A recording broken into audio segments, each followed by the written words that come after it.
Good morning and welcome to another episode of Free Woman on the Land TV. This is episode number 9 and I'm your host, Lana, Free Woman on the Land. Today's Wednesday, May 1st, 2013, and this episode is called the IRS Hoax. I hope it helps you just as much as it helped me.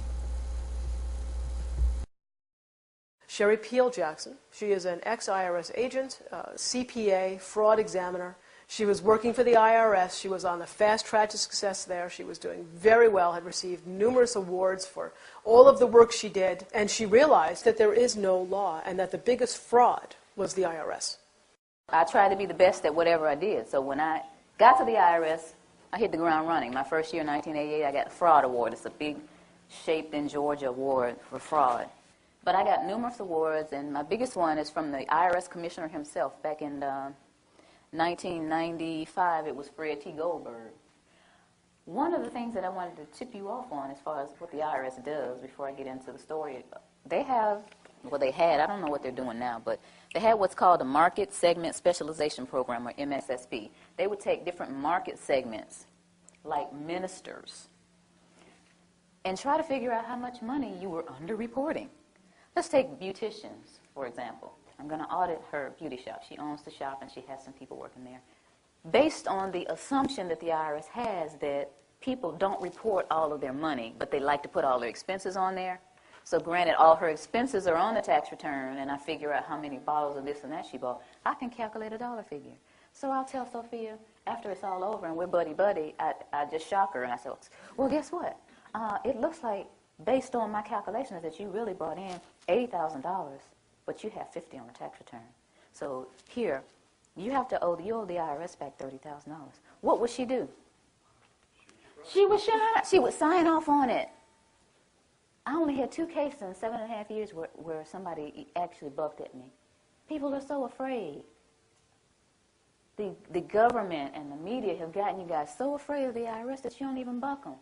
Now, mind you, she might have left some money off. Maybe there was several times where she just didn't report the cash. And maybe that's why. Maybe she has no idea how much she, quote-unquote, underreported. Maybe that was it. But they always acquiesce. They got one, anybody own a laundromat? They have one that will calculate, based on your water bill, how many loads were washed at your laundromat. And the point to all of this is what they do to people, and people just acquiesce to it. When I quit the IRS in 1995, and after maybe a year of being Jim Cleaver and realizing that that was just not me, I hung my shingle, which in accounting terms or business terms is you start your own business. Now, you know that picture of Uncle Sam, the one that says Uncle Sam wants you?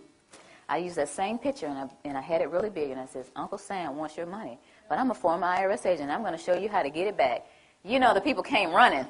And then these people start coming to me saying, I keep hearing that we're not supposed to pay tax.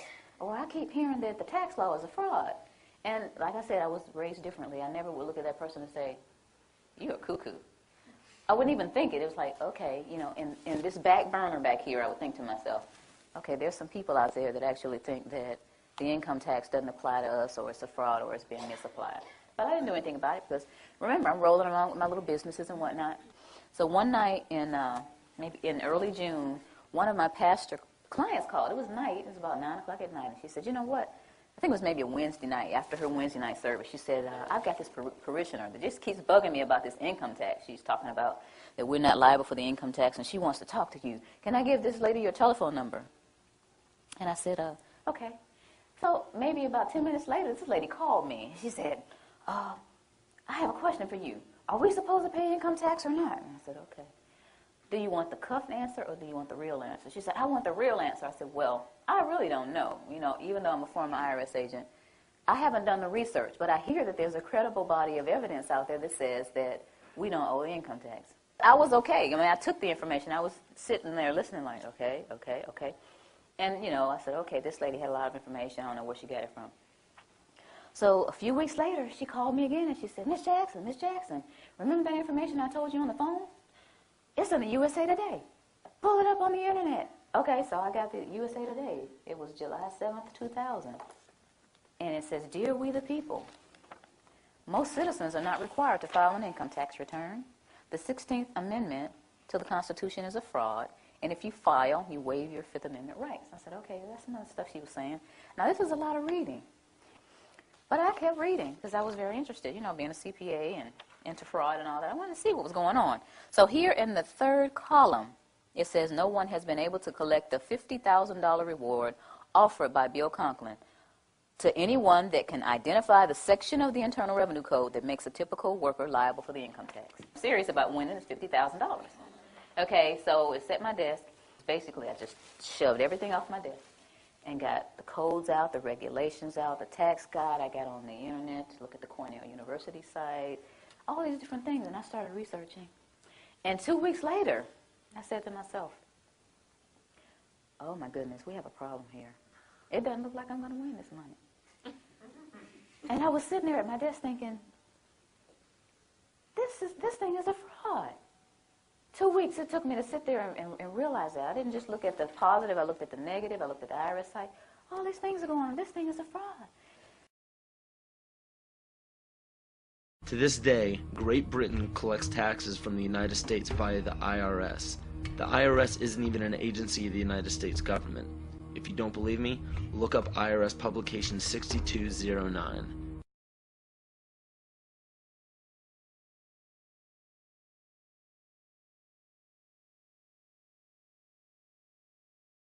The Federal Reserve Act was passed during the Christmas vacation of 1913, when few congressmen were in town, and those same few congressmen helped pass the Income Tax Amendment shortly thereafter. The Federal Reserve Act was never ratified by the required 3/4 of the states. As a matter of fact, only 2 states ever correctly ratified the act. In 1935, the Supreme Court declared that an organization such as the privately owned Federal Reserve was unconstitutional. And the henchman organization, the IRS, is not really an organization within the United States Department of Treasury. In the case of Chrysler Corp versus Brown, the U.S. Supreme Court admitted that no organic act for the IRS could be found. In fact, no law can be found which requires American citizens to pay taxes on their wages. The IRS, a private collection agency working for foreign banks, specifically the owners of the Federal Reserve, operate out of Puerto Rico under the Federal Alcohol Administration, which was declared unconstitutional by the U.S. Supreme Court in the case of U.S. versus Constantine in '35. Please research the legality of these 2 private enterprises at freedomtofascism.com and supremelaw.org. Who does own the Federal Reserve banks? Numerous private banking companies, such as the Rothschild Bank of London, Warburg Bank of Hamburg, Rothschild Bank of Berlin, and Lazard Brothers of Paris, just to name a few. Does our tax money pay for government services we use every day? No. 100% of individual income tax revenue goes to the Federal Reserve banks to pay interest only on the federal debt. Not 1 nickel is spent on government services.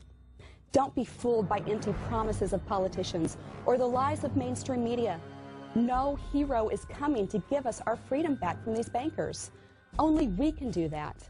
And the freedom of our children depends on you and me and all the freedom-loving people of this great country. I believe in us, and I implore you to research for yourself, and then please take action.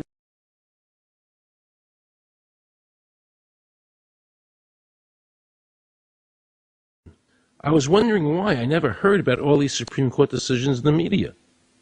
So I really wanted the IRS's point of view, because to get the true story, it was imperative I hear both sides. I kept wishing Anthony Burke would call me back. He seemed like an honest man. I then proceeded to call my message machine. Hi, this message is for Aaron Russo. This is Anthony Burke at the Internal Revenue Service. Let me suggest some people that you might want to think about talking to. One would be Don Alexander, who's a former commissioner who's here in town in Washington.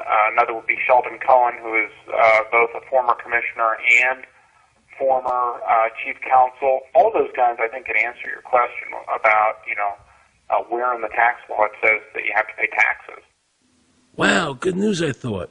So I called Sheldon Cohen because he used to be the IRS commissioner, he wrote the tax code, and he was also general counsel to the IRS. He is a true expert, and I couldn't find a better person to answer my questions. He graciously agreed to my interview. The reason I'm doing this documentary is because there are many people in America today who believe that there's no law that requires them to pay an income tax or file a 1040. And there are many people going to jail for it, fighting over it. The Internal Revenue Code is authorized by the 16th Amendment. I think it should be clarified. I think government should be transparent to the people. Why doesn't the IRS commissioner sit down with them and just explain it in clear English? Why? I don't think they really care. They don't think. I think they're just playing word games. You don't think they're sincere people? You know? No, I don't think they're sincere people. What does voluntary compliance mean? And why does the IRS code say it's voluntary to comply, not mandatory? That's a word euphemism we use. We use voluntary compliance when we talk about traffic signals. Most people, at 2 o'clock in the morning, do you stop at a red light? Yeah. Is there a cop there? Well, sometimes I don't. Well, I do, and most of us do. Most of us do. Right. But that's voluntary compliance. That was a complete perversion of logic. Traffic laws state that it is mandatory to stop at a red light. The IRS code says it's voluntary to comply. Mandatory and voluntary are the complete opposite of each other. Yet he wants us to believe that they mean the same thing.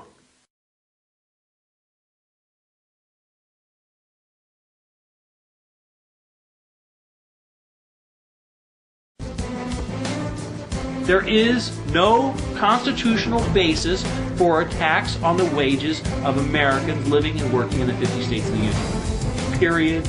End of argument. If Americans just learned that the IRS was actually knowingly deceiving them, that would be enough for them to rise up and put a stop